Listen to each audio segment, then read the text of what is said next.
Okay. This film.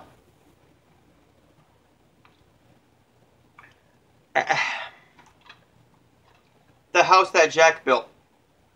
And by the way, this is my very first Umbrella Entertainment release. I was kind of scared that it wouldn't work because I think that Umbrella Entertainment is a Region 4 discs, but it worked perfectly fine on my my Region 1 player. So what I'm guessing yeah, I'm speechless about. Oh, there it is, Region 4. Region 4 right there. There you go. But I do have a Region 1 player and it worked fine. Now, let's get into the film. Yeah. The House That Jack Built is all about Matt Dillon's character named Jack. And he is a serial killer. This is basically him telling 5 stories, or as they call them, incidents, to this guy who we barely see. We see him towards the end of the film, yeah. But he's telling these 5 incidents to this guy named Verge. And he's this older guy. You can, as a matter of fact, see him right there with Jack right there. Now, this is a Lars von Trier film. If you know anything about Lars von Trier likes to get people talking about his films. And he does it in the most shocking ways. He puts as much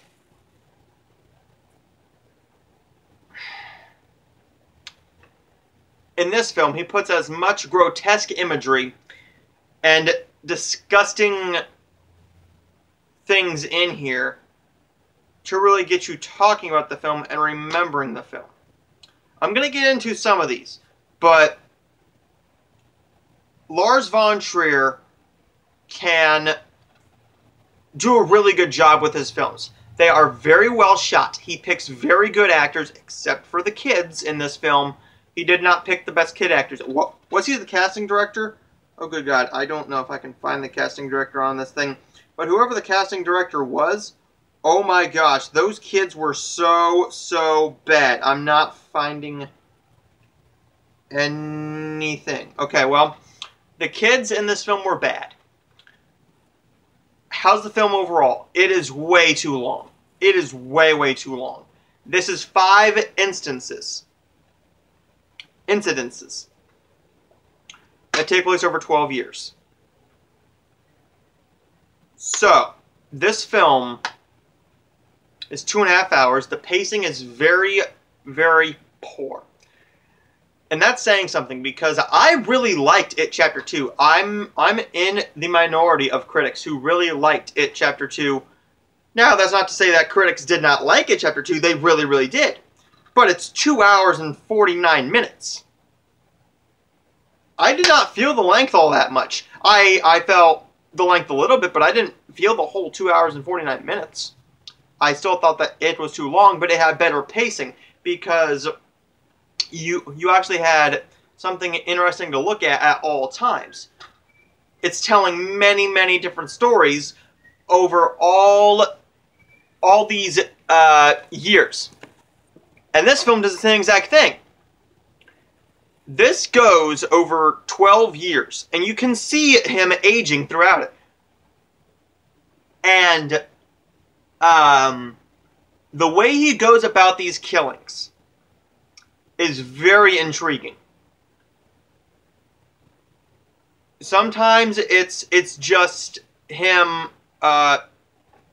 hitting a woman with a jack, and he only focuses on the killings, on the graphic killings of the women.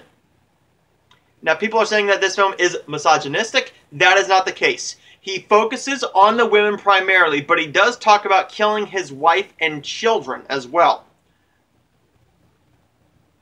And that was really rough to watch. If you cannot watch children die on screen, and if you cannot handle seeing animal cruelty in this film, and I'm just gonna say minor spoilers in this thing. You see a little boy cut a duck's leg off, and that was really rough because I'm a big animal person. I'm an animal lover. That was really rough for me to watch, and I don't know why you had to convey that or what that conveyed, if it conveyed anything at all in this film. That's what's really hard to review about this film, because is the violence in this film justified? Does it have a reason to be in there? To me, the answer is no. You can tell a serial killer story without all of this giant exposition, all this very long exposition. And the way that this film goes about the killings, it tries to make it a little bit comedic at times too. But for me, the comedy portion didn't really work. After a killing, he feels like he has to go and clean up the blood because he has OCD. So he feels like he has to clean up the blood, and he has to check everything to make sure that there's nothing that can trace him to the killings. But also because he doesn't like things being dirty. I had a lot of high hopes going into this film, because it's Lars von Trier, which means that can be a very good thing. That can be something to get very excited about, and that can be something to be very, very scared of. This film is balls to the wall, fucking insane. This has one of the most brutal and out there killings that I've ever seen. And I think the reason that Lars von Trier even did this kill and did it this way is to get people talking about how gross and disgusting it was. This is the main killing that I'm going to talk about. The main kill that I'm going to talk about involves him taking a woman's shirt off, fondling her breasts, drawing on her breasts with a red marker. And she just gets scared, and then for whatever freaking reason, she goes back in the house with him after the cop doesn't do anything. The cop doesn't do anything when she tells him that her friend just admitted to killing 61 people, not knowing that she will be number 61. The cop just says, "Ma'am, have you been drinking tonight?" "Well, yeah." Jack comes out and even admits to the cop that he did it. He even admits to the cop that everything that this woman is saying is 100% true. That he did kill 60 or 61 people. And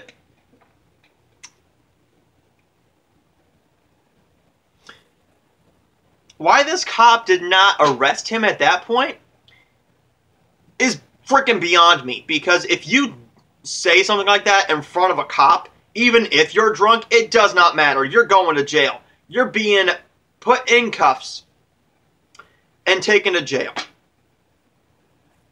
You're not going to get off scot-free like Jack did. Now about Jack, Matt Dillon does a great job in here. This might be his best performance. Back to the kill. He goes up to the apartment with the girl again, ties her up, gags her, and cuts off her breast. And it goes into great detail. You don't see the whole breast being cut off, but you see the whole breast being put on a car. Being put on a car under a windshield wiper. Holy crap, that was really rough to watch. Some of the all of the killings in this are really rough to watch. And if you don't know what you're getting into with this film, you are going to be very shocked and disgusted. But if you like Lars von Trier films, and if that's your type of film, fine. I like to see as many films as I can. And this film is one film that I was really, really looking forward to. It was a really interesting film, to say the least. Now, Lars von Trier can really ruin his own film. He can ruin his own film very, very easily. He does that here. He goes into, in one scene, and I've heard a couple other critics talk about this, he talks about icons. Some of the great icons. And he brings up Hitler. He shows you, he shows you actual film from the Holocaust. You see people dying and tons of dead bodies. And he is hailing him as a great icon. I don't get what that was supposed to be getting at. I don't know what he was supposed to be getting at or what he was trying to get at. I didn't understand that. And he also, in the film, shows scenes from two of his other films, Antichrist and Melancholy. Or, I'm sorry, Melancholia. Melancholia. And this film,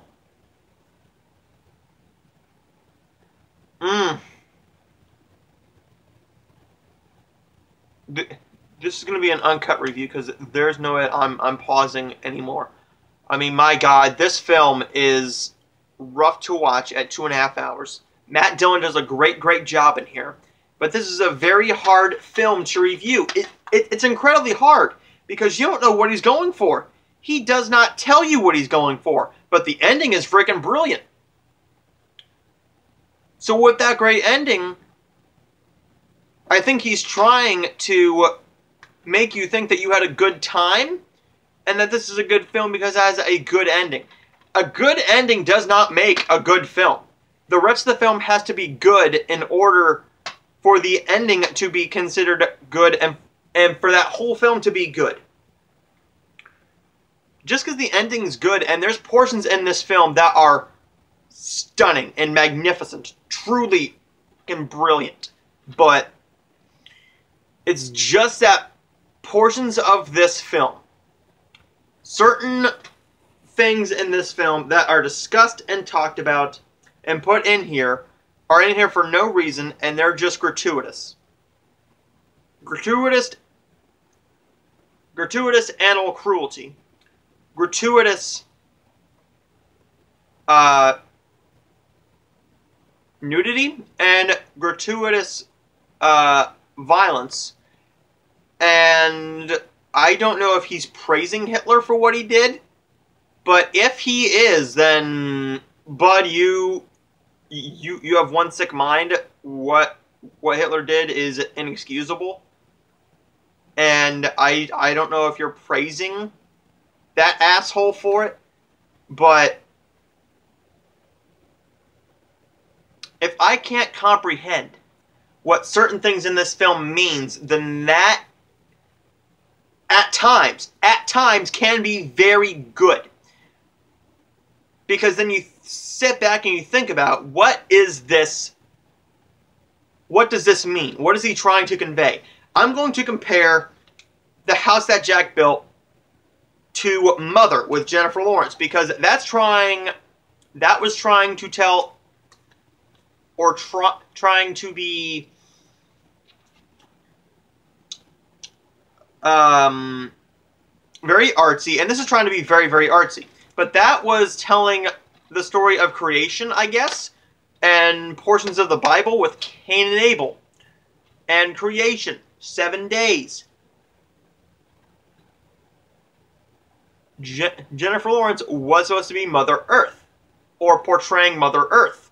And once you sit back and you think about that film, it makes a lot of sense. And you're thinking, wow, that was really brilliant, because you made me sit back after the film and think about, even though you had a baby get killed, there's a crowd surfing baby in that movie. A crowd surfing baby, and not in a comedic way. A baby is being lifted up. He is scared to death. He is peeing everywhere, and all of a sudden the baby just gets dropped, and you hear the neck snaps, and you see the baby, and it is really rough to watch. But once you think about it, you're sitting there thinking, that scene didn't need to be in there, but you're making me think about the film, and I'm thinking about the rest of the film, not just this one scene. When all you're thinking about is just a couple scenes here and there, and not the whole film about what the film is actually trying to portray, then that deems what you put in the film entirely pointless. This movie is one of those films I don't know if I can give a grade to. I don't know if I can give The House that Jack Built a grade. And I literally grade everything. Hallmark films, horror films, Disney, TV shows, documentaries, wrestling, whatever. But I don't know if I can grade The House that Jack Built because I don't really know how I feel about it. And I'm sure as hell not going to watch it again. But this film did something that is unimaginable to me. It made me speechless. And it made me not understand what Lars von Trier is trying to convey. I'm going to give the film this. Lars von Trier endings can be very, very vital to the overall film. And thank goodness this was a good ending. Because some of his films don't have good endings. They are downright terrible endings. And it ruins the film because he completely does a whole 180 on the audience, giving the middle finger to the audience and giving the middle finger to his fans. In this film, thank God he doesn't do that, because if so, you would have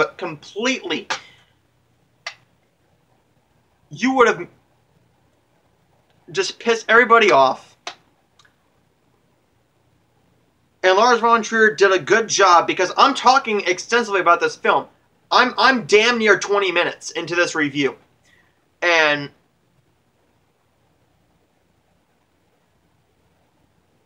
I wish this DVD had special features that can help explain something, like an hour featurette of him explaining something, but I don't know.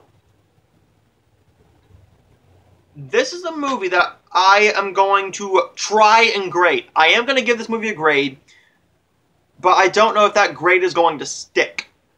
The House That Jack Built is a film that I'm going to recommend to you if you like really, really dark shit. If you enjoy very dark shit and very interesting choices, and you are not easily offended, and I'm not easily offended. I am very hard to offend, but when you start, because, oh my gosh, wow. The House That Jack Built gets a C-. Matt Dillon does a great job in the film. He does. There's some really great shots in here. And the effects in here are very well done.